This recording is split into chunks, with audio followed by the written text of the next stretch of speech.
Okay, good morning, students. Today we are going to start our print and culture chapter. इसका second part हम start कर रहे हैं और यहाँ से हमें स्टार्ट करना था प्रिंट एंड डिसेंट।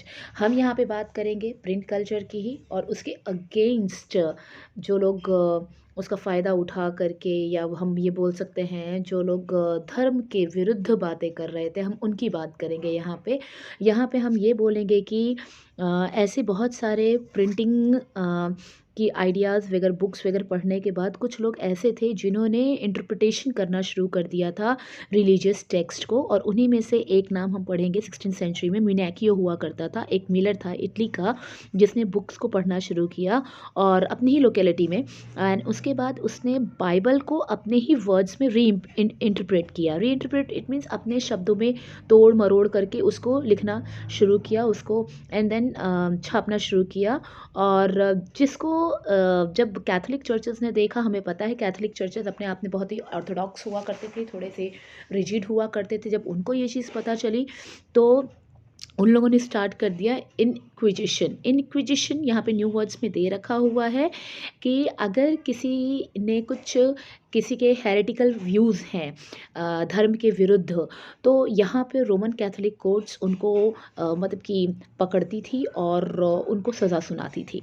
तो जितने भी हेरेटिकल आइडियाज़ थे उसके लिए रोमन कैथोलिक चर्चेज़ ने इंक्विजिशन करना शुरू कर दिया। मिनैकियो को 2 बार वहाँ से उठाया गया उसके प्लेस से और अल्टीमेटली उसको पनिश कर दिया गया, फांसी की सज़ा दे दी गई। अब रोमन कैथोलिक चर्चेज़ ने काफ़ी हद तक लोगों को इसी ढंग से पकड़ना शुरू किया, और जो भी पॉपुलर रीडिंग और क्वेश्चनिंग थी फेथ को लेकर के, जो पब्लिशर्स जो भी जिनका भी इन सब में हाथ होता था धर्म के विरुद्ध चीज़ों में, इन लोगों ने क्या करना शुरू कर दिया, बुक सेलर्स वगैरह को, अपनी पब्लिशर्स को सीवियर कंट्रोल के ज़रिए ऑर्थोडॉक्स जो कैथोलिक चर्चेस थे उन लोगों ने इनको पकड़ना शुरू कर दिया और सबका इंक्विजिशन ये लोग करने लगे थे। एंड एट लास्ट इन्होंने क्या सोचा कि ये चीज़ें ज़्यादा ना बढ़ी, इसीलिए हम इन लोगों ने कुछ इंडेक्स, बुक ऑफ इंडेक्स बनाया 1558 में, सो दैट कि कुछ बुक्स को यहाँ पे प्रोहिबिटेड कर दिया गया। यहाँ पे हम बात करेंगे द मैकेब्रे डांस। मैकेब्रे डांस आप कह सकते हैं जहाँ पे मृत्यु डांस करती है। यहाँ पे प्रिंटिंग कल्चर को एक डेथ की तरह दिखाया है जो कि सबका विनाश कर देगी, सब कुछ ख़त्म कर देगी प्रिंटिंग प्रेस को, उसकी मशीनों को। रीडिंग मैनिया हम बात करेंगे कि लोगों को भूत चढ़ गया था, पागलपन था लोगों को पढ़ने का। तो यहाँ पे हम बात करेंगे 17th एंड 18th सेंचुरी को, जहाँ पे लिटरेसी रेट्स अब धीरे धीरे बढ़ रहा था। चर्चेस की बात करें और यहाँ पे काफ़ी हद तक कुछ विलेजेस में लिटरेसी जो लेवल था आर्टिसंस वगैरह में, वो धीरे धीरे बढ़ता चला जा रहा था और अब 60 to 80% हो चुका था। स्कूल्स की बात करें, वो भी लिटरेसी बढ़ती जा रही थी और वर्चुअल रीडिंग मैनिया लोगों में फैल रहा था। पीपल अब बुक को पढ़ना चाहते थे, प्रिंटर प्रोड्यूस कर रहे थे, हर जगह बुक्स का नंबर हमारा बढ़ रहा था। अब यहाँ पे अगर हम बात करें तो बुक सेलर्स ने पैडलर्स हुआ करते थे जो इधर से उधर घूमा करते थे बुक को लेकर के और वो बेचा करते थे। कुछ वहाँ पे एल्मेनिक्स हुआ करती थी। एल्मेनिक्स हम जैसे हमारे यहाँ पे डायरीज़ होती हैं, almanacs are just like a calendars, और कह सकते हैं जिसमें रिचुअल्स बहुत ही जो डेली बेसिस पे जो दिन पे दिन त्यौहार होते हैं या कुछ चीज़ें उनकी कल्चर से होती हैं, वो सब चीज़ें उन एल्मेनिक में मेंशन होता था। कुछ बलाड्स एंड फोक टेल्स भी होते थे। और यहाँ पे इंग्लैंड में एक पेनी, एक रुपया बुक्स जिसे हम बोलते हैं, जिसे चैप बुक्स बोलते हैं, वो पिटी पैडलर्स जो होते थे जो चलते चलते बुक्स को बेचा करते थे, उन्हें हम चैपमैन बोलेंगे। ठीक है, पिटी पैडलर्स इट मीन्स चैपमैन, जो चैप बुक्स बेचा करते थे कुछ पैसों के लिए और जिसे ताकि गरीब लोग खरीद सकें। फ्रांस की बात करें तो यहाँ पे बिलियोथिक ब्लू, वैसे तो ये वर्ड बिलियोथिक नहीं बिब्लियोथिक होता है, लेकिन यहाँ पे बिलियोथिक ब्लू है तो हम बिलियोथिक ब्लू ही बोलेंगे, जो कि लो प्राइस स्मॉल बुक्स होती थी, पुअर क्वालिटी पेपर हुआ करता था और इसका जो कवर होता था वो ब्लू कलर का होता था और एक तरफ से इसे सील दी जाती थी।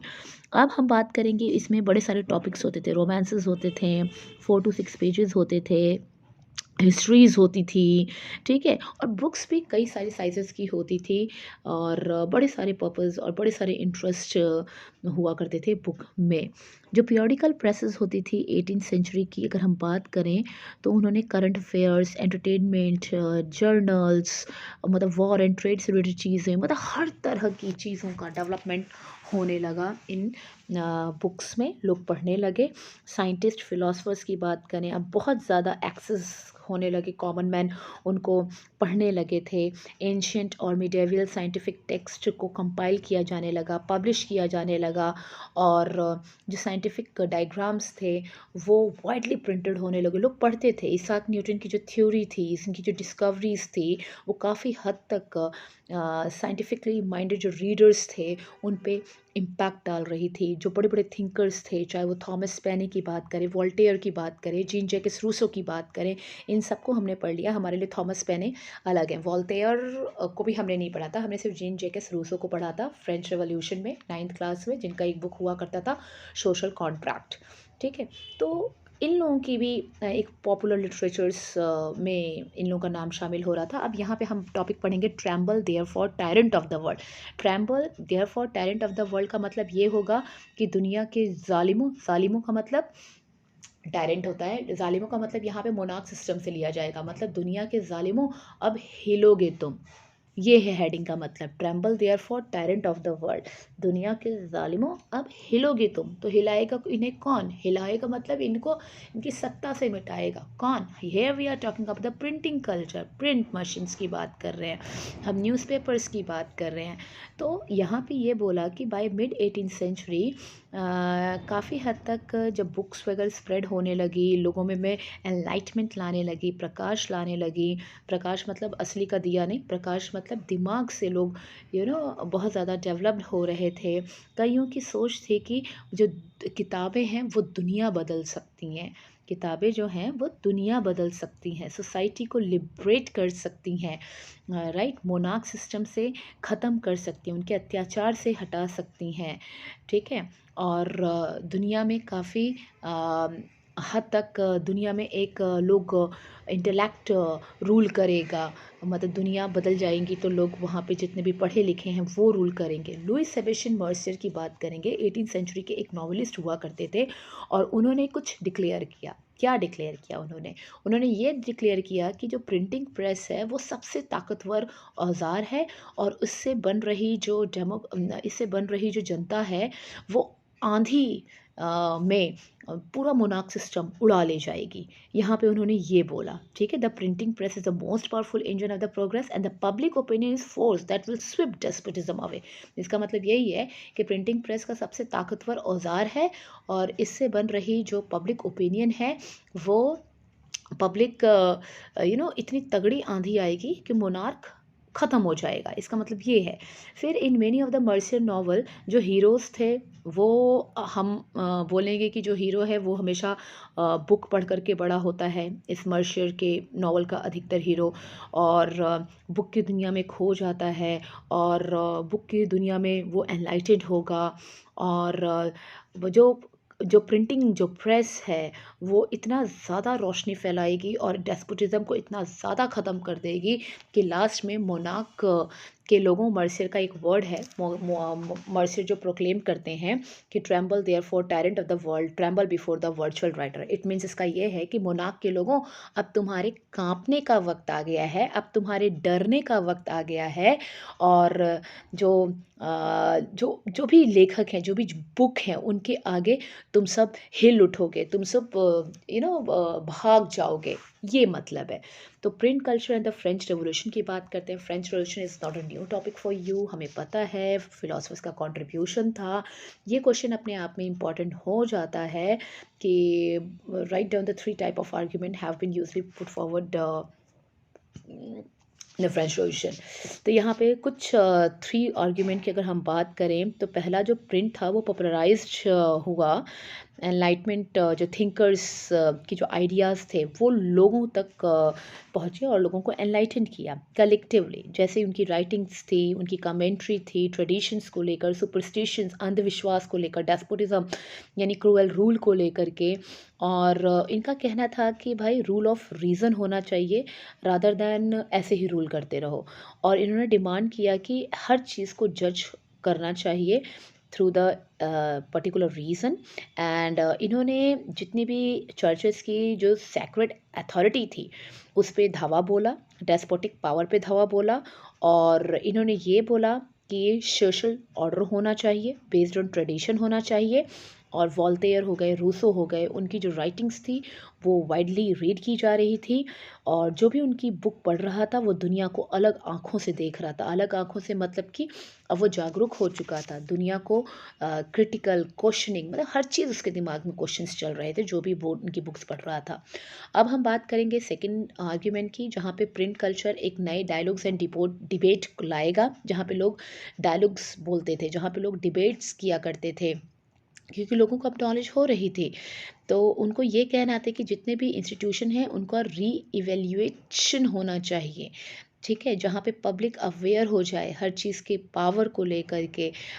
लोगों को पता चले कि भाई क्वेश्चनिंग भी किया जाता है आइडियाज़ एंड बिलीफ को लेकर के।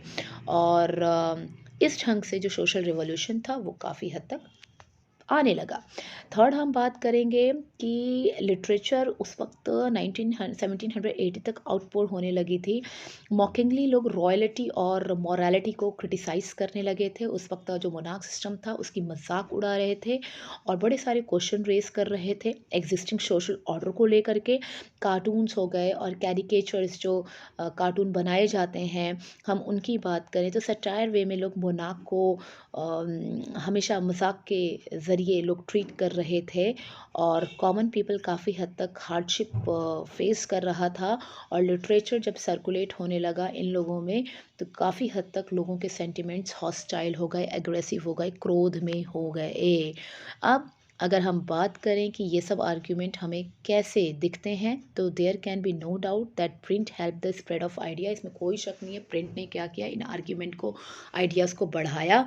और अगर हम बात करें वॉल्टेयर, रूसो के आइडिया के, तो उन लोगों ने मोनार्क को एक्सपोज करने में, चर्च के प्रोपेगेंडा को एक्सपोज करने में काफ़ी मदद की। और इन लोगों ने कुछ आइडियाज़ को एक्सेप्ट किया, कुछ को रिजेक्ट किया, अपनी चीज़ों को रीइंटरप्रेट लोग करने लगे। और डायरेक्टली प्रिंट ने लोगों के माइंड को नहीं बदला, लेकिन हाँ पॉसिबिलिटीज़ और लोग सोचने डिफरेंट लगे, ठीक है। अब हम बात करेंगे 19th सेंचुरी की। यहाँ पे हम बात चिल्ड्रन, विमेन एंड वर्कर्स की बात करेंगे, जहाँ पे हम ग्रिम ब्रदर्स की बात करेंगे 1857। और जो चिल्ड्रन प्रेस था, ये अंडरलाइन कर लेना, फर्स्ट चिल्ड्रन प्रेस डिवोट हुआ लिटरेचर फॉर चिल्ड्रन के लिए। और ये फ्रांस में पहली बार सेटअप हुआ था 1857 में, जहाँ पे ओल्ड फेरी टेल्स और फोक टेल्स लिखना शुरू हुए, प्रिंट होना शुरू किए। जो ग्रिम ब्रदर्स हुआ करते थे जर्मनी के, उन्होंने इन जर्मनी स्पेंड ईयर, इन लोगों ने काफ़ी ईयर अपना लगा दिया जो फोक टेल्स थी वो ट्रेडिशनल, उनको कंपाइलिंग करने में। पीजेंट्स वगैरह से इन लोगों ने इस स्टोरीज़ को गैदर किया था। अब जब इन लोगों ने इतनी सारी स्टोरीज़ वगैरह को कलेक्ट किया तो इनको एडिटेड किया जब उस स्टोरी को पब्लिश होने से पहले। और फाइनली जो कलेक्शन था वो 1812 में पब्लिश हुआ, ठीक है। यहाँ पे तो ये पढ़ लेना। और यहाँ पे विमेन की अगर बात करें तो पेनी मैगजीन्स, विमेन जो थी वो रीडर भी थी एज वेल एज राइटर भी थी। पेनी मैगजीन मतलब कि पैसों में बिकने वाली जो मैगजीन्स, छोटी छोटी मैगजीन्स थी, वो वुमेन के इंटरेस्ट के लिए छापी जाने लगी थी। उनके बिहेवियर को, हाउस कीपिंग कैसे करते हैं, 19th सेंचुरी तक ये सब चीज़ें शुरू हो गई थी। और women were seen as a important reader. और कुछ बेस्ट नॉवलिस्ट हुआ करती थी, जैसे जेन ऑस्टिन हो गई, ब्रॉन्ट सिस्टर हो गई, जॉर्ज एलियट हो गई। इनकी जो राइटिंग थी, उन्होंने न्यू टाइप ऑफ विमेन को डिफ़ाइन करना शुरू कर दिया, जिसकी जैसे पर्सनालिटी अलग थी, इसका पावर था, वो सोच सकती थी, इस टाइप की चीज़ें होने लगी थी। अगर हम लाइब्रेरीज़ की बात करें, लीज़ पे देना लाइब्रेरी, लोग रेंट पे लाइब्रेरी लिया करते थे। 19th सेंचुरी में इंग्लैंड में लाइब्रेरीज़ को लेंट किया करने लगे, और वाइट कॉलर लोग जो यानी जो ऑफिसर ग्रुप होता था, ऐसे बहुत सारी चीज़ें होती थी कि लोग अपने आप को सेल्फ एजुकेट करने लगे। वर्किंग क्लास जो पीपल था वो अपने आप में लिखने लगा था। After working day was gradually shorten, मतलब लोगों को जब भी फुर्सत मिलता था, लोग सेल्फ इम्प्रूवमेंट के लिए, सेल्फ एक्सप्रेशन के लिए बुक्स वगैरह लिखने लगे। उन्होंने पॉलिटिकल ट्रैक्ट्स लिखने लगे, ऑटोबायोग्राफीज़ लिखने लगे लार्ज नंबर में। अब फर्दर इनोवेशंस की बात करें तो यहाँ पे हम मिड 19th सेंचुरी में रिचर्ड एम होय न्यूयॉर्क के हुआ करते थे। इन्होंने क्या किया, मिड 19th सेंचुरी में अ, इन्होंने प्रिंटिंग 8,000 पर शीट पर आवर के हिसाब से सिलेंड्रिकल प्रेस जो बिजली से चलता था, उसमें ये शीट्स निकालना शुरू कर दी। अब ये जो प्रेस था वो काफ़ी यूज़फुल रहा न्यूज़पेपर को प्रिंट करने के लिए। मतलब जो MOU थे, उन्होंने पावर ड्राइवन सिलेंड्रिकल प्रेस के ज़रिए 8,000 शीट पर आवर निकलने लगी, और ये न्यूज़पेपर के लिए बहुत ही ज़्यादा यूज़फुल था। लेट 19th सेंचुरी की बात करें तो ऑफसेट प्रेस डेवलप हुआ, जो एक ही साथ 6 कलर निकाल देता था। तो मतलब ये डेवलपमेंट था प्रिंटिंग प्रेस में। अब मतलब मशीन्स में। अब 20th सेंचुरी की बात करें तो इलेक्ट्रिक ऑपरेटेड प्रेस आने लगा। ठीक है, तो काफ़ी हद तक क्वालिटीज़ ऑफ प्लेट्स अब बेटर बनने लगी, ऑटोमेटिक पेपर रील्स बनने लगी, फ़ोटो इलेक्ट्रिक कंट्रोल्स, मतलब यहाँ पे अब एप्लीकेशंस की हम बात करेंगे कि ये प्रेस में इम्प्रूवमेंट आने लगी। ठीक है, अब अगर हम बात यहाँ पे करते हैं 19th सेंचुरी पीरियोडिकल की, तो यहाँ पे एक पर्टिकुलर राइटिंग नॉवल का स्टार्ट हो गया था। 1920 में इंग्लैंड में बहुत से फेमस जो काम थे वो बिकने लगे चीप, जो सीरियल्स बनने लगे, और शिलिंग सीरीज़, जैसे आपकी वेब सीरीज़ होती हैं, एपिसोड्स होते हैं, उनमें नॉवेल्स आने लगी। हर एक का सीरीज़ आता था, लोग इन्हीं बड़ी ईगरली वेट किया करते थे। और जब ग्रेट डिप्रेशन हमारा 1930 में मतलब कि हुआ था, आर्थिक तंगी हुई थी, जितने पब्लिशर्स थे वो डर गए थे कहीं बुक का परचेसिंग में डिक्लाइन ना हो जाए, क्योंकि ग्रेट इकोनॉमिक डिप्रेशन आ गया है, लोगों के पास पैसे नहीं होंगी। तो to sustain buying they bought out the cheap paperback edition. इन्होंने क्या किया, सस्ते दाम के पेपर पे ये काम करना शुरू कर दिया और उसको पब्लिश करना शुरू कर दिया, ताकि सस्ते में रहेगा तो हर कोई खरीदेगा। अब हम बात करेंगे India and the world print की बात करेंगे, मैन्युस्क्रिप्ट्स की बात करेंगे। तो मैन्युस्क्रिप्ट्स मैंने पहले ही बताया बेटा, ये बड़ा इंपॉर्टेंट था। इंडिया की बात करें तो इंडिया में मैन्युस्क्रिप्ट्स रिच और ओल्ड ट्रेडिशन मानी जाती थी। इंडिया में जितने भी अमीर लोग थे वो ये यूज़ करते थे, हर एक भाषा में होती थी, चाहे वो संस्कृत है, अरेबिक है, पर्शियन है, और डिफरेंट डिफरेंट वर्नाकुलर लैंग्वेज यानी बहुभाषा में होती थी। मैन्युस्क्रिप्ट को कॉपी करना पाम लीव्स पे, हैंडमेड पे, और ब्यूटीफुली इलिस्ट्रेट किया जाता था, लिखा जाता था, और वुडन कवर्स इसके होते थे। कई बार इसको सी दिया जाता था, स्वेन टुगेदर, एक साथ मिलकर के पेजेस को सिल दिया जाता था उसको प्रिजर्वेशन के लिए। और ये सब चीज़ें आप कर लेंगे। दोबारा बोल रही हूँ, मैन्युस्क्रिप्ट्स इंपॉर्टेंट है, एडवांटेज भी करना और इसका डिसएडवांटेज भी करना। ठीक है, अच्छा। उसके बाद हम यहाँ पे प्रिंट कम टू इंडिया की बात करो। इंडिया में अगर बात करें तो printing press first time Goa में आया, और गोवा में लाने वाले कौन थे, पोर्टुगीज़ थे। पहले पैराग्राफ में लिखा था, और यहाँ पे जेस्यूट प्रीस्ट हुआ करते थे जिन्होंने कोंकणी सीखी और सेवरल ट्रैक्ट निकाले। बाय 1674 तक 50 बुक्स प्रिंटेड हो गई कोंकणी में एंड कन्नड़ लैंग्वेज में। ठीक है, ये याद रख लेना। अच्छा, उसके बाद यहाँ पे 1780 में जेम्स ऑगस्टस हिक्की का नाम याद रखोगे, जिन्होंने फर्स्ट टाइम शुरुआत किया बंगाल गैजेट को एडिट करना। It was a weekly magazine, और कमर्शियल पेपर पे ये चीज़ें हुई थी। ठीक है, और उसके बाद आप करेंगे क्या, यहाँ पे आ जाइए। गवर्नर जनरल वॉरेन हेस्टिंग्स हुआ करते थे, जिन्होंने एनकरेज किया ऑफिशियली कि भाई पब्लिकेशन, कुछ न्यूज़पेपर आएंगे ऑफिशियली जो इन्फॉर्मेशन रखेंगे, इन्फॉर्मेशन उस टाइप की इमेज बनाएंगे कॉलोनियल गवर्नमेंट की, सो दैट कि लोगों की नज़र में वो इमेज अच्छी रहे। और 19th 18th सेंचुरी के क्लोज में number of newspaper and journals appear हुए और कुछ इंडियंस भी थे जिन्होंने इंडियन न्यूज़पेपर पब्लिश करना शुरू कर दिया। और फर्स्ट था वीकली बंगाल गैजेट, जो कि गंगाधर भट्टाचार्य लेकर आए थे, जो कि राजा राम मोहन रॉय के बहुत करीब थे। रिलीजियस रिफॉर्म पब्लिक डिबेट की बात करें बेटा, तो इसमें हम उन लोगों की बात करेंगे जिन्होंने religious reform and public debate में अपना कंट्रीब्यूशन दिया, जिसमें हम राजा राम मोहन रॉय की बात करेंगे। जो इम्पोर्टेंट है सिर्फ वही बता रही हूँ और वही आपने करना है, ठीक है। राजा राम मोहन रॉय की बात करेंगे जिन्होंने सम्मत कौमुदी लिखी 1828 में, और हिंदू ऑर्थोडॉक्स कमीशन का समाचार चंद्रिका भी लिखा, अपने ओपिनियंस को, कुछ ओपिनियंस जो रिजिड थे उनके अगेंस्ट में। 1822 में 2 पर्शियन न्यूज़पेपर आए, इनका नाम याद कर लेना। एक जामे जहान नामा था, एक समशुल अकबर था, और इसी साल गुजराती न्यूज़पेपर आया बॉम्बे समाचार।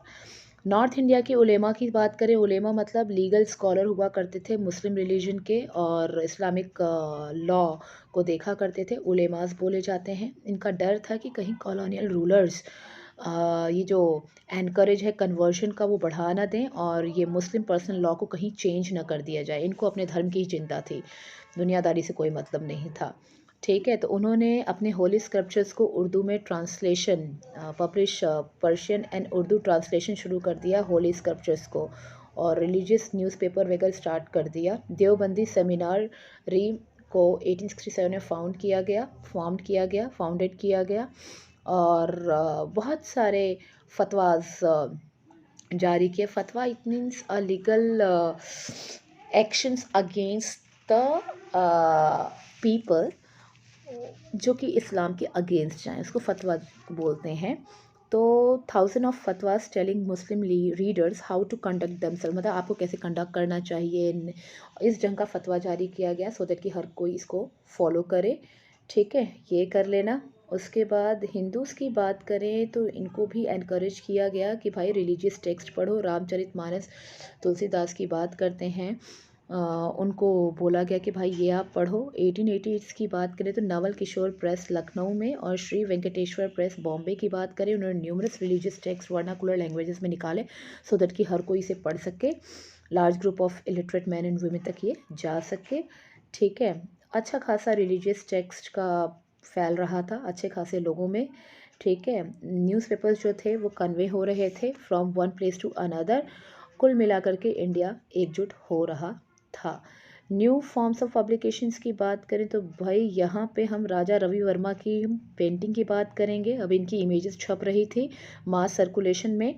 पुअर जो वुड एंग्रेव्स होते थे, लकड़ी तख्ते होते थे, उन पे ना पेंटिंग इनग्रेव्ड होती थी, उभर करके सामने आती थी। और चीप प्रिंट्स वाले कैलेंडर होते थे जो कि बाज़ार में बिकते थे, जो कि पुअर लोग बड़े आसानी से ख़रीदते थे, अपने घर की दीवारों में वो कैलेंडर्स लगाते थे, ठीक है। इस ढंग से आप कर सकते हैं। आगे हम बात करेंगे वुमेन का प्रिंट से क्या मतलब है। यहाँ पे कुछ नाम पढ़ूंगी क्योंकि औरतों ने पढ़ना शुरू कर दिया था, मुस्लिम औरतों ने भी पढ़ना शुरू कर दिया था, और खुद भी राइटर बनना शुरू कर दिया था। वो लोग भी अपने अगेंस्ट हो रहे अत्याचारों के बारे में लिखने लगी थी। यहाँ पे एक मुस्लिम लेडी की बात करेंगे, स्टोरी ऑफ अ गर्ल जो कि कंजर्वेटिव मुस्लिम फैमिली में रहती थी, नॉर्थ इंडिया की। उसने सीक्रेटली लर्न करना शुरू कर दिया उर्दू, ठीक है। उसको बोला गया कि भाई तुम अरेबिक पढ़ो, पर वो अरेबिक ना पढ़ करके उसकी फैमिली चाहती थी कि वो रीड एंड राइट अरेबिक में करे, लेकिन उसने सीक्रेटली उर्दू पढ़ा। एंड ये अरेबिक कुरान अंडरस्टैंड नहीं कर पाती थी। सो इसने क्या किया, अपने आप लैंग्वेज को रीड करना शुरू किया उर्दू में। और ईस्ट बंगाल में अर्ली 19th सेंचुरी में एक हुआ करती थी राज सुंदरी देवी, जो कि स्टार्टिंग में ही यंग एज में ही शादी कर दी गई ऑर्थोडॉक्स हाउस होल्ड में। सीक्रेटली अपने किचन में पढ़ना धरना शुरू किया, और उसके बाद उन्होंने अपनी ऑटोबायोग्राफी लिखी अमार जीबान। अमार जीबान किसने लिखा, राज सुंदरी देवी ने, याद रख लेना। और बंगाली लैंग्वेज की ऑटोबायोग्राफी ये पब्लिश हुई, फर्स्ट फुल लेंथ ऑटोबायोग्राफी थी। उसके बाद 1860 में एक और बंगाली लेडी थी जिनका नाम था कैलाश बासनी देवी। इन्होंने भी बुक लिखी जहाँ पे उन्होंने अपने एक्सपीरियंसेस को, औरतों को एक्सपीरियंसेस को लिखा कि कैसे उसे कैद खाने में रखा जाता है, घर में और इग्नोर किया जाता है, डोमेस्टिक चोर्स करवाए जाते हैं अनजस्टली, लोग बिहेव करते हैं। 1880 में प्रेजेंट डे ऑफ महाराष्ट्र में ताराबाई शिंदे होती थी, पंडिताबाई रामाबाई होती थी। उन्होंने भी अपने पैशनेट एंगर को, अपनी मिजरेबल लाइफ्स को, स्पेशली जो हिंदू वीमेन की लाइफ होती है, स्पेशली वीडोज़ की, वो सब कुछ एक्सप्रेस किया डिफरेंट डिफरेंट टेक्स्ट से। ठीक है, यहाँ पे ब्रैकेट में बेगम रुकैया शेखावत हुसैन की हम बात करेंगे, जिन्होंने सुल्ताना ड्रीम्स लिखी थी। बस ये नाम आप याद कर लेना। पंजाब की बात करें तो राम चड्ढा हुआ करते थे, जिन्होंने स्त्री धर्म विचार एक फास्ट सेलिंग बुक कह सकते हैं, जहाँ पे लोगों को बताया गया, औरतों को बताया गया कि एक अच्छी वाइफ्स कैसे बनते हैं। ऑल दो ये इतना इंपॉर्टेंट नहीं है, लेकिन औरतों का कंट्रीब्यूशन आप ज़रूर देख लेना बेटा। Print and the poor people, yes, यहाँ पे हम ये बात पढ़ेंगे कि कैसे प्रिंटिंग कल्चर ने हमारी जो सोशल सोसाइटी में हो रहे जो डिस्क्रिमिनेशन थे, अनटचेबिलिटी थी, उसको दूर करने में, रेडिकेट करने में कैसे इंपॉर्टेंट रोल प्ले किया इन राइटर्स की बुक में। तो यहाँ पे वही नाम आएगा, ज्योतिबा फूले, जो कि महाराष्ट्र के थे, मराठा पायनोर के कहलाते थे। उन्होंने अपनी राइटिंग से कास्ट सिस्टम के अगेंस्ट अपनी राइटिंग लिखी, जिस बुक का नाम था गुलामगिरी। 20वीं सेंचुरी में बी आर अम्बेडकर हो गए महाराष्ट्र के, ए वी रामास्वामी, जिनको पॉपुलर मद्रास में पेरियार बोला जाता था। और इन सब ने लो कास्ट के अगेंस्ट, मतलब फेवर में और अनटचेबिलिटी के अगेंस्ट अपनी वॉइस उठाई।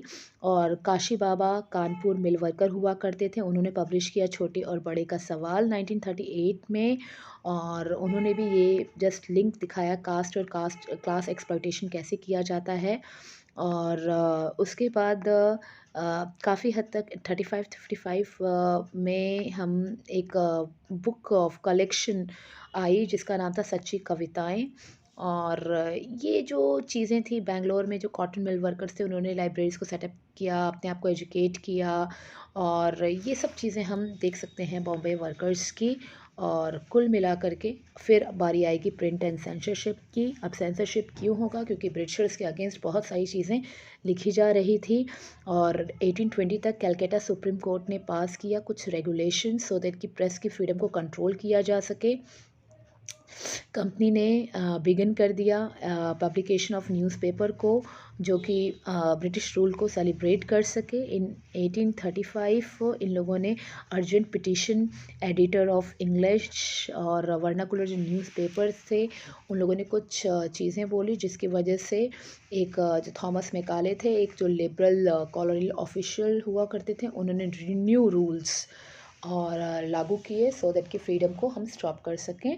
और यहाँ पे 1878 में आएगा वर्नाकुलर प्रेस एक्ट पास हुआ, जो कि आयरिश प्रेस लॉ के बेस्ड पे था, मॉडल पे था।